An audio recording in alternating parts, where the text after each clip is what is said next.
Hi you guys. So today we're going to try to make some kosher dill pickles. So I'm going to take a big head of dill that I planted late this year, and it's just coming on, so take a couple of those, and then we're going to go get a maple leaf. I think I may just have said that we were going to get a maple leaf, but we're really getting oak leaves. This is supposed to help with the crispiness, keeping the pickles crispy. So oak, grape leaves, bay, and something else. I can't remember which, but I've got a plethora of oak trees, meow, meow, meow, meow, all over the place. So we're going to get a couple of these to put in the pickle. Alright, I've harvested my garlic, and let's use some of this. Put that in the basket. Okay, and finally we're going to come into where I've got the pickles terracing up here and try to find some small guys to put in our kosher dills. And I do have enough here, I think, for one jar. So we're just going to do one quart and see how it goes. So this is just about what I need, plus some spices. So let's go back to the kitchen and get going. Alright you guys, so here we are, ready to make our pickles. So I've got my oak leaves in here rinsed really well. My cucumbers in here rinsed really well. One tip is, two tips actually. Homemade or homegrown cucumbers often have these kind of like pokey spike things. So you're going to want to take those off. A good scrub brush will do that. And you always need to cut the blossom end off, otherwise the pickles will mold. But sometimes you'll notice, especially on these homegrown cukes, I keep calling them pickles, don't I? Cukes, that they're not the bright green that you're used to in the supermarket. So give one or two a taste to make sure that they're not bitter, that the skins aren't bitter. I've already done some quick pickling, so I know that these are just fine. And it's a type of cucumber that I've grown from year to year, so I'm pretty happy with these. So I'm only going to make a small amount of kosher dill pickle today. So I'm using 2 cups of water. I'm going to be using some kosher salt, fresh garlic, fresh dill, and then I make my own pickling spice.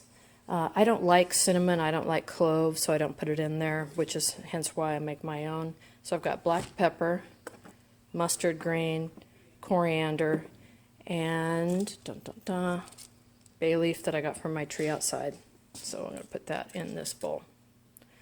So let's go ahead and process those cucumbers and get the garlic chopped up and depapered and measure out the salt and everything, and we'll get going here.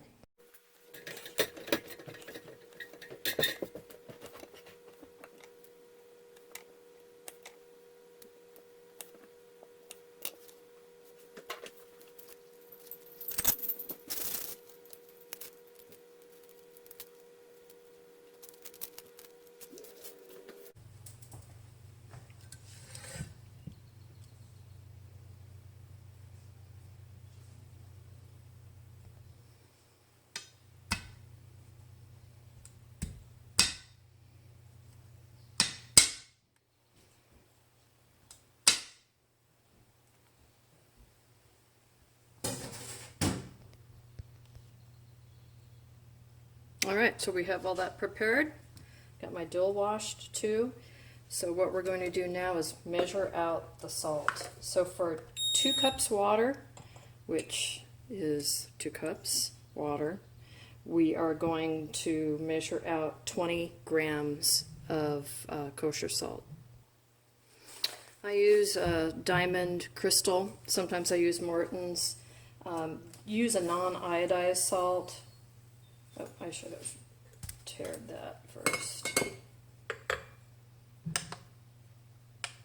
Which means zeroing it out.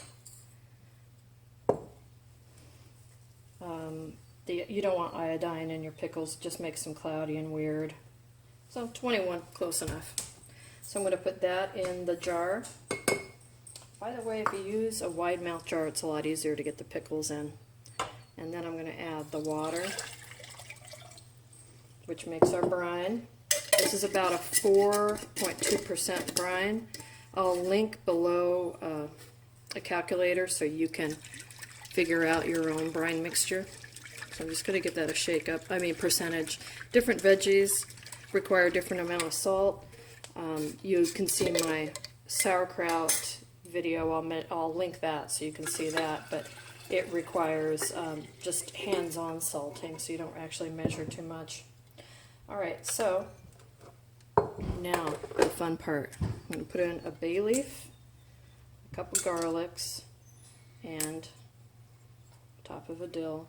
Now we're going to try to fit these guys in here. Now remember, everything here is super clean, but it's not sterile. Fermenting means that we want the good bacteria, the lactobacillus bacteria, to start growing in these jars. The first time I tried to ferment, I had everything sterile like I do with my canning, and I didn't get any fermentation, and that's because I killed all the bacteria. So the bacteria is on the pickle itself. The good bacteria is on the pickle itself, and I forgot to cut off the blossom end on that one. Good catch. And some's on the garlic, some's on the dill. But it's interesting that the kinds of yeast that you need or bacteria that you need is often in the item that you're fermenting itself. So pretty crazy. All right, so I'm going to put a little dill on top.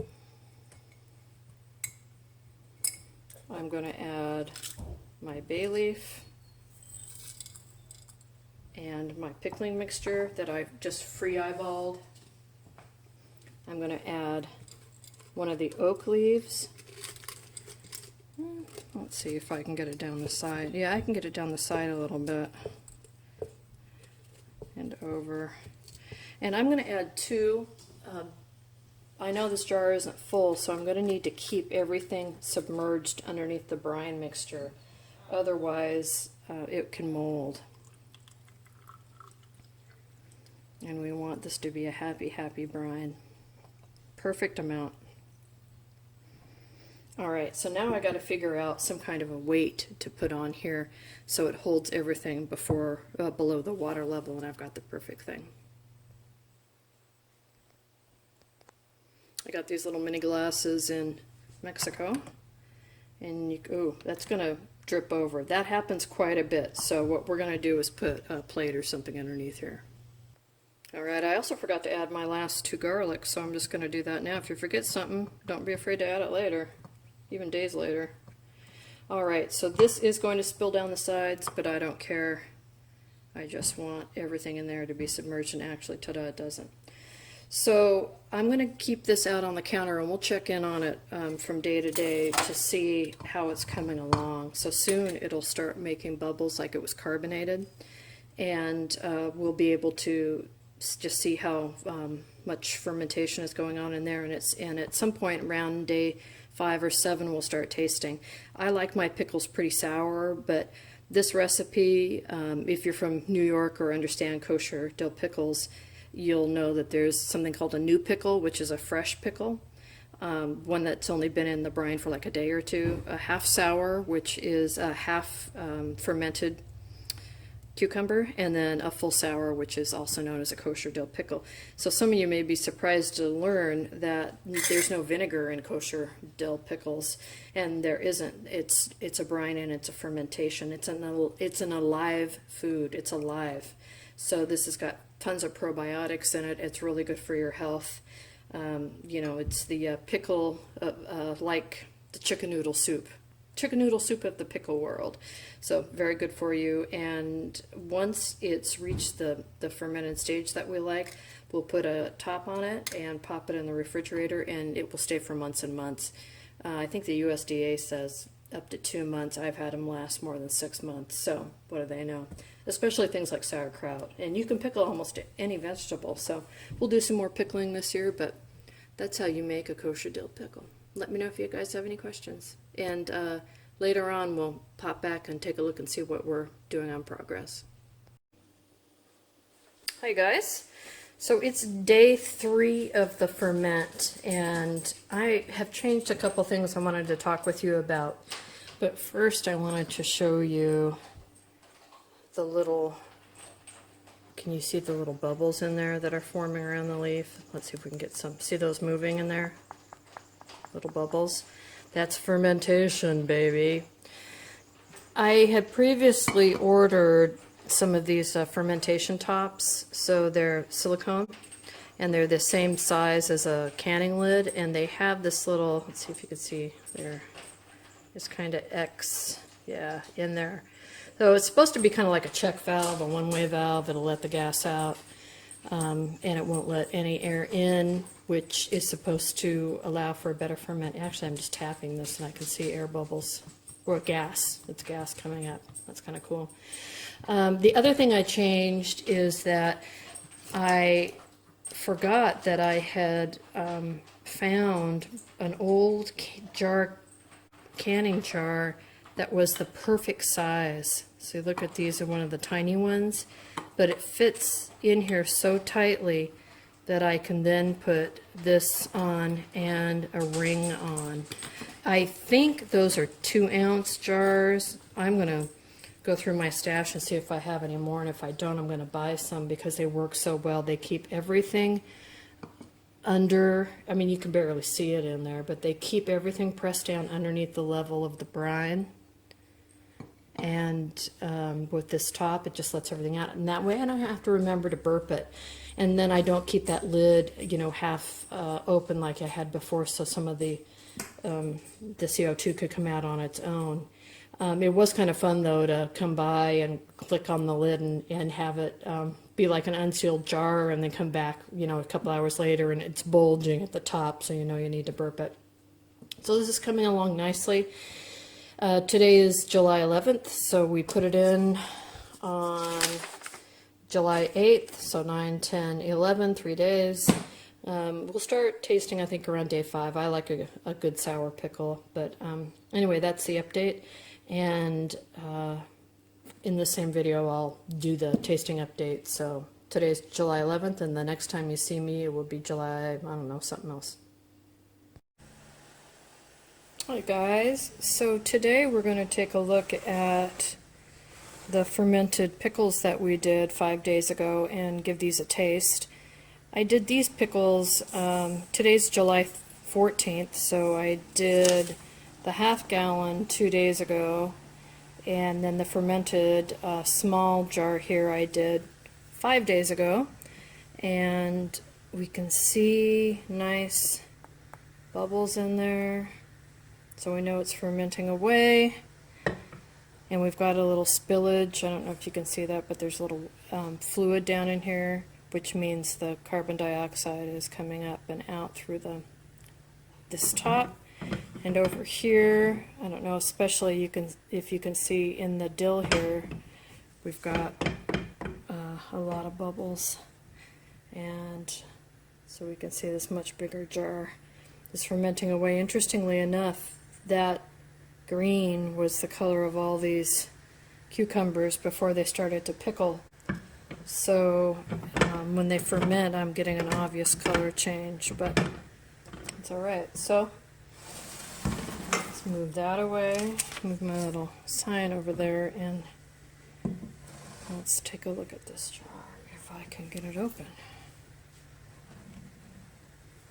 Huh. Alright. So you'll remember I got these new tops, which have a little hole in them, lets out the carbon dioxide but doesn't let out or allow anything to float out. And then I've got my little 4-ounce jar that was in there. And now we're going to try to fish out a cucumber here. Ooh, nice and hard, just what we like. And put that back down, I'm going to put the jar in. I love this jar because it fits so perfectly in here. My hands are very clean. You guys know I work with my hands, so I can never get all the dirt off of them, but they are clean and washed. Alright, so I put everything back because I'm pretty sure I'm going to want to continue to ferment. I like my pickles pretty sour. I do see that the line of the brine has come down significantly, so I'm going to need to keep an eye on that. So let's take a look at the inside of this pickle. I'm going to assume it's a pickle by now, but so you can see that the inside has gotten a little soft, the edges are a little wider, very crunchy, which is what I like. That's good. This is now a half sour kosher dill, so I can truly call it a pickle. Nice garlic flavor. I'm tasting dill, garlic, some of the pickling spices. That's a beautiful pickle. 5 days in, half sour. Anybody be happy to eat that. So I'll give it a couple more days, then I'll pop it in the fridge, and then we'll go for this next one. So that's good to know. Anyway, super easy to ferment some food. Remember, this is the only real dill pickle. It's fermented. You buy a dill pickle at the store, it's got vinegar in it. It's not a real dill pickle. It's not a kosher dill pickle, I should say. It's not fermented. It's got vinegar in it. It's cheating. This is the way the old school pickles were actually made. Remember the ones that you see in the Western movies? You walk into the store and there's that big oak barrel full of cucumbers and pickles. That's this kind. So anyway, great treat. So we'll see you guys in a few more days when we try that one. But pretty good. Follow the recipe. Super easy. Let me know if you have any questions.